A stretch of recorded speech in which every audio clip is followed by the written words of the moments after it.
Greetings, everybody. Coming to you from my 2024 Mercedes-Benz E350 4Matic. This is the all-new body style, the W214. They've only been out about 3 weeks or so, and so I'm a pioneer, and it's kind of weird for me. I didn't even sit in one of these before I bought this. The way I bought it was I actually called the dealer I bought it from and just half jokingly said, if you sell me the car for invoice price, I'll buy it. Fully expecting them to say no discounts, blah, blah, blah. And it was a dealer I don't usually deal with. They were about 3.5 hours away from me because I gave my local dealer a chance to do it, and they said they are not discounting. They're only selling it at MSRP. And even after I got the quote from the dealer I bought it from, I ended up giving my other dealer a chance to match it, and they said absolutely not. So I ended up getting about 5% discount off of this all-new model. So I don't know if that's a sign of the market, but what he told me was that I was basically the one car that pushed him over his bonus for the month. But I would imagine, though, if you push a dealer to get a discount of 5% on one of these, you could probably make it happen. I'm guessing E-classes these days probably have a sort of a limited market, especially since the car market is slowing down now. So, I mean, that would be my target recommendation, as a 5% discount. So anyway, I've only had this about a week, and I've already put 1,000 miles on it. And I wanted to share my experience of my first 1,000 miles with those of you who are contemplating one of these or who are interested. There's a few qualities that are just kind of hard to put into words or quantify, but one I can say is this car is just super pleasant and soothing to drive. And I remember reading somewhere that that's something that Mercedes was aiming for, at least in some of their models. Now, I have driven the current body style S-Class, and you know, the way I would describe this E-Class is 80% of the S-Class at 50% of the price. This particular one that I bought is a very low option car, which is cool because usually, especially in the beginning, when German car companies release cars, they usually release them with all the options. Now, I have seen some of these up to like $85,000 for the E350, which is just no offense to anybody, but just beyond me. The sticker on mine was 64 and change, and I bought it for 61 and change. The only options this one had are the backlit wood trim, which is $150, which I think is a spectacular option. Now let's just do a little quick acceleration run here. I think it's warmed up enough. Come to a stop and just punch it. One uphill here.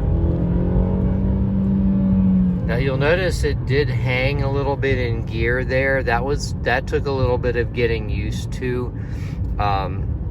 I think they do that to try to tune it in a sporty way, and anticipate that you're going to want to keep accelerating. So when you release off the gas, it doesn't immediately shift like you might be used to in pretty much any other car. So that's something to note there. And I apologize, I get all sidetracked when I'm talking about my cars because there's so many things I want to cover, and I go just jump from like a butterfly from flower to flower to flower. And anyway, so back to what I was saying, the options. So the other option, you can see I have the active lane keeping assist. Do not recommend that. It is basically useless. It's like, for example, I was expecting it to be like the one in my GR Corolla, where it will basically steer the car for you. You know, the active lane keeping assist, you would think that would be the case. Well, it's actually not. It will basically, one time it'll wait until you drift out of the lane, and then it'll bump you over, and then after that you're on your own. That was $550, but you know, it came with the car, so and I didn't order, I just bought from stock, so that was one thing I really don't like. I just turned it off. You can see it says off there. Then the other option this car had was one of the 19-inch wheel packages, which actually I didn't realize this. It's a staggered wheel package, which I find very interesting, given that this is a all-wheel drive 4Matic car. But it's got 245 width tires in the front and 275 in the rear.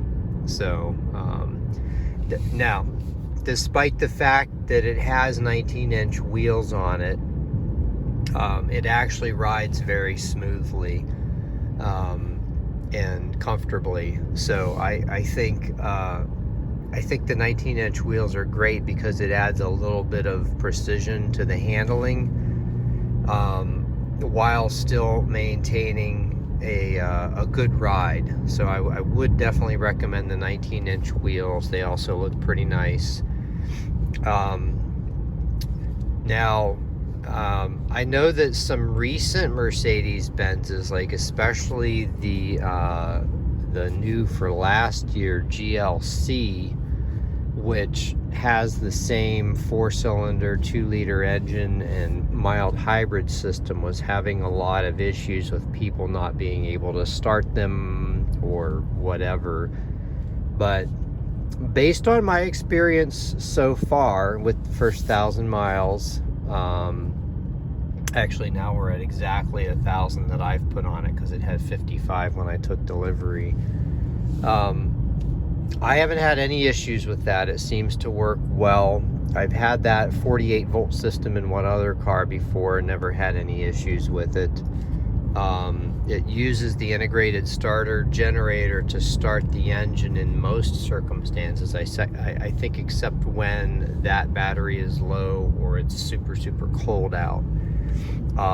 I did a video about what that sounds like. It doesn't sound like a traditional starter. It's just the engine just kind of appears to whir to life.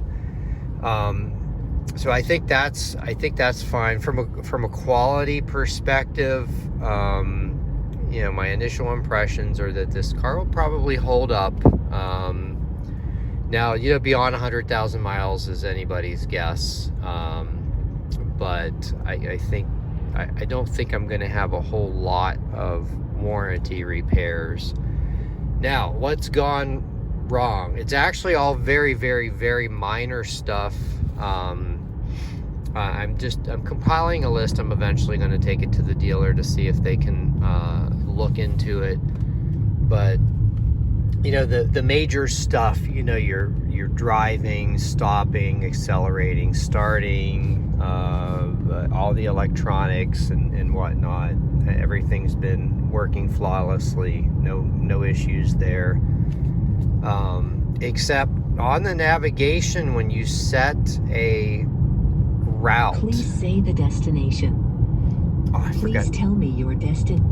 I forgot to turn that off. Could you say that again, please? Yeah, it's going to talk over me right now. You can turn that off in the settings where it's not going to listen to you all the time. I keep forgetting to do that. But well, let me actually demonstrate. Hey, Mercedes. Navigate. What is your destination? Can you tell me your destination? 1 Main Street, West Alexander, Pennsylvania. Starting route guidance to 1 Main Street, West Alexander, Pennsylvania. Okay, so first of all, this one comes standard with the augmented reality, but Turn right.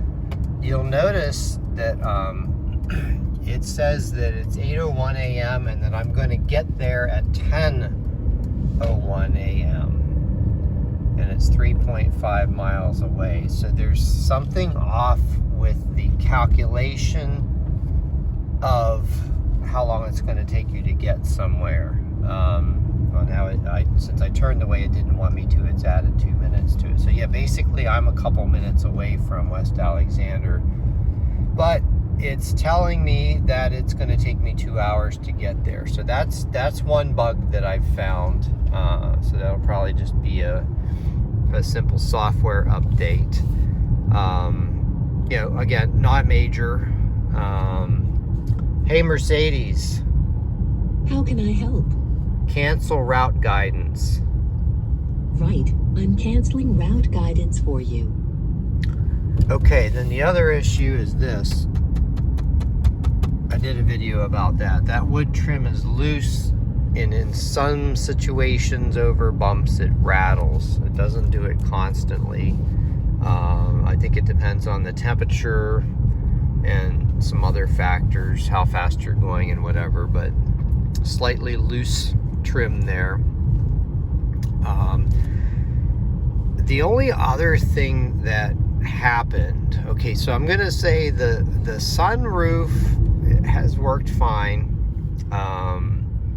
No really untoward issues with that, except when it rained and then the water froze on top of the sunroof, which is actually a fairly common occurrence where I live. Or if there was snow and it melted or whatever, melted and then refroze. I did a video about that showing it. It made one heck of a racket. So, I mean, it was just under that special circumstance. In general, it's fine. The Pano sunroofs have never been the smoothest in the world in terms of driving without having like a little bit of buffeting or whatever. This one's probably about the same as the one I have in my GLK. No major issues. Occasionally, if it's windy out and like around 35 to 40 miles an hour, you might get a slight little puff, but nothing that's actually hurt my ears or anything like that. So then back to my overall impressions of the car and would I recommend it. Yeah, absolutely. I really enjoy driving this car. Again, it's a very pleasant driving experience.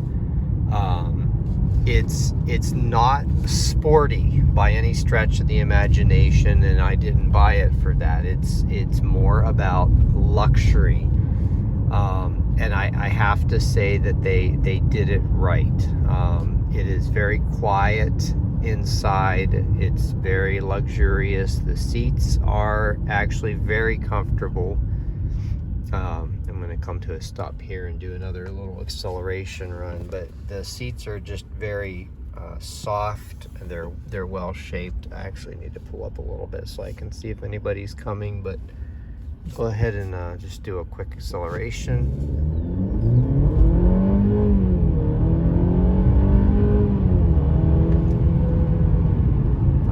That's slightly downhill, and I've used my race box to time that, and it comes out to about 5.85 seconds. On level ground, I've been getting 6.2 without a launch. I just basically mapped the pedal, and that's in line with what Mercedes says that you should get. They advertise 0 to 60 in 6.1 seconds. So I think 6.2, according to the race box, is pretty good. Speedometer is accurate. I've had a lot of newer cars in which the speedometer will be off by like even 5%, but pretty accurate in this car. there's on some of my other videos I've made, there's been some complaints about Mercedes using a 4-cylinder engine in this car. I actually think it's a good thing. It's got plenty of power. You know, with the 6-ish second 0 to 60 times, that's plenty fast for what this is. If you want faster, you can always jump up to the E450. But I think the most remarkable thing for me is steady state on the highway. I've been able to get 40 plus miles per gallon. So for like a powerful all-wheel drive heavy German sedan, the fuel economy is pretty stellar. Overall, that's not working at the moment. Overall, a pleasure. 29.7 miles per gallon for the last 919 miles. That includes a good bit of spirited driving, probably 70-80% highway, you know, so I think with that as an overall average, I think that's pretty fantastic for what this car is. I think it's rated for 27 overall and 33 highway, maybe 24 city. I can't remember what the window sticker says.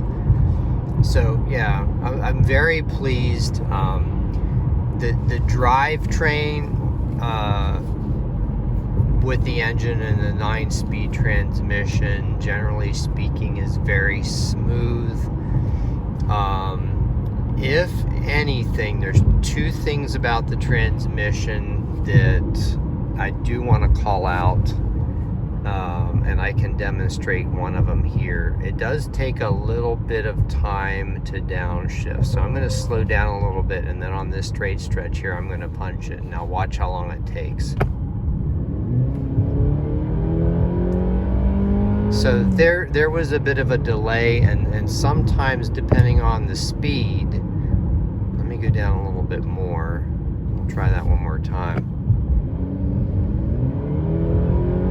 So you see there, it did a 2-step. So I punched it, it waited a little bit, it shifted into 1 gear, and then it finally downshifted. And that's me matting the pedal. Now I'm in individual mode. I basically have it set at comfort. You know, interestingly enough, let's try that same maneuver in sport mode. So I'll go down to 35. So it does the same exact thing in sport mode. So it is a little slow on the downshifts. And then the only other thing I've noticed about the transmission, which I already was used to it because my GLK does the same thing even though it has the 7-speed in it, is sometimes when you come to a stop and it shifts into first gear, you can feel it. It's not what I would call harsh by any stretch of the imagination, but it is noticeable. You know, so it may sound like I have a lot of complaints about this car, but overall it's all just minor stuff. It really does not detract from my overall enjoyment of this car. I just really like driving it. I think that's partly, I'm always looking for excuses to drive it. My initial drive home from the dealer was like 200 and some miles, I think. So that's where a chunk of the miles came from. But I've just basically been looking for excuses to drive it and putting the miles on it. Haven't been driving any of my other cars all that much, but that's okay. So yes, I would recommend one of these to anybody who's looking for one. You won't be disappointed. At least I don't think you will. Your mileage may vary.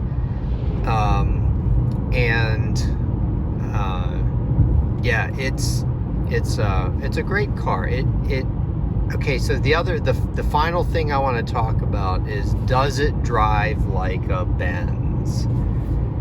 So I'm gonna have to say yes, with an asterisk. I have pretty much always had a Benz, starting with a 220D that I paid like $75 for back in the day, and pretty much everything in between. And they've all had a certain feel, a certain quality. And if you've driven a 90s Benz, especially 80s, 90s Benz, you will know exactly what I'm talking about. So I'm gonna say that, that quality does exist in this car, but it is a little muted. I think they softened up the steering, the electric steering, a bit. So even when I put the steering in sport mode, it is still a little isolated. And again, that's not a detraction. It just feels a little lighter on its feet, maybe a little softer than you might think an E-Class should feel. So, actually, so if you've ever driven a W214 S-Class, that would be the 2000 to 2006 S-Class. I always thought that one felt pretty light on its feet for an S-Class. I eventually got used to it. I'm gonna say this is kind of in that vein. It just feels a little lighter. I actually don't know how heavy this car is compared to some of the older ones. So I mean, yeah, it really does still have that bank vault feeling, but you're a little more isolated from it than in some of the older Benzes. Now, in terms of all the things a Benz is supposed to do, like feeling stable on the highway and all of that, yeah, it does that well. It does very well in heavy rain. All the hallmarks of a German sedan, it does very well. So yeah, I really like it from that perspective, but I did want to call out the little details there. Oh yeah, and I know I said that was going to be my final comment, but actually, the other thing is the standard LED lighting on this car approaches the active ambient lighting on the S-Class. Now, I did a video or two about that if you want more details about that, but it is super cool. Some people have commented on some of my other videos that they think it is gimmicky or whatever. I don't. I think it's fantastic. I really like it. Of course, I'm probably smack dab in the middle of being the target market for stuff like that. It's well done. It's not like overly gaudy or anything like that, but it is cool. It changes colors while you're driving, and it does the whole blue and red thing when you turn up the heat or turn down the heat or whatever. So I'm reducing the temperature to 77 degrees. It heard me say turn down the heat, so it tried to do that. But anyway, yeah, I have a lot to say about this car, obviously, because my video is so long. So if you've made it this far, hopefully you've gotten something useful out of it and enjoyed what I have to say. And if you're considering buying one of these, hopefully it's helped you to make a buying decision one way or another. Feel free to ask any questions about anything that I may have forgotten to cover. And have a great day, everyone.